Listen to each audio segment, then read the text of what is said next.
America என்பது இந்த உலகத்தின் மறுபாதியில் இருக்கின்றது. இந்தியாவோட 3 மடங்கு பெரிய நாடு. 1950களில் அமெரிக்காவில் வெறும் 5000 இந்தியர்கள் தான் இருந்தார்கள்.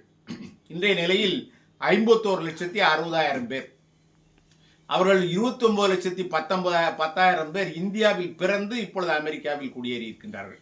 மற்றவர்கள் முன்பே சென்று அங்கே பிறந்த அமெரிக்கர்கள். இந்த தொகை இப்பொழுது ட்ரம்ப் நிறைய பேரை வெளியேற்றிக் கொண்டிருக்கிறார். 2.5 லட்சம் பேருக்கு உரிய ஆவணங்கள் இல்லை இந்தியர்களுக்கு. அவர்களில் 18,000 பேர் நீதிமன்றங்களில் வழக்கு தொடுத்து அவர்களை வெளியேற்றும்படி ஆணை பிறப்பித்து விட்டார்கள். அவர்களில் ஒரு பகுதிதான் கொஞ்ச நாளாக வெளியேற்றினார்கள்.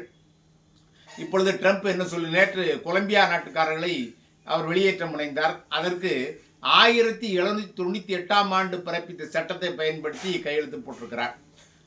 கொலம்பியா அங்கு அமெரிக்காவில் உள்ள கொலம்பியா நீதிமன்றம் இந்த அப்படிலாம் அவர்களை வெளியேற்ற முடியாது, இது பழைய சட்டம் என்று கூறி நிறுத்தி வைத்து விட்டது.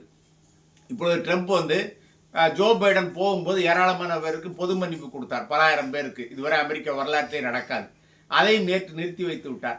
பைடன் அந்த டிஜிட்டல் கையெழுத்து போட்டிருக்கிறார். அந்த ஆணையில் அவர் பேனா விட்டு கையெழுத்து போடவில்லை. இந்த ஆணை பிறப்பித்ததை பைடனுக்கே தெரியாது என்று ஒரே போடாக போட்டு விட்டார்.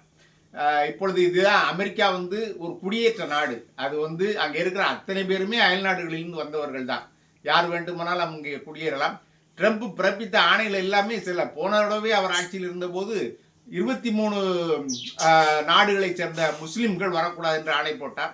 அதை அமெரிக்க நீதிமன்றம் தடை செய்து விட்டது.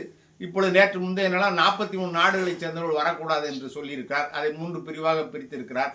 ஆனால் அவர் போட்ட ஆணைகள் எல்லாமே அங்கே நீதிமன்றங்கள் ஆய்வு செய்கின்றன, நாடாளுமன்றத்தில் நிறைவேற வேண்டும். இப்படியோ இந்த பிரச்சனை இப்பொழுது தொடர்ந்து போய்கொண்டே இருக்கிறது. தொடர்ந்து இன்றைய செய்தி இதுதான். 43 நாடுகள் அதையும் உடனடியாக அதை தடை செய்துவிட முடியாது.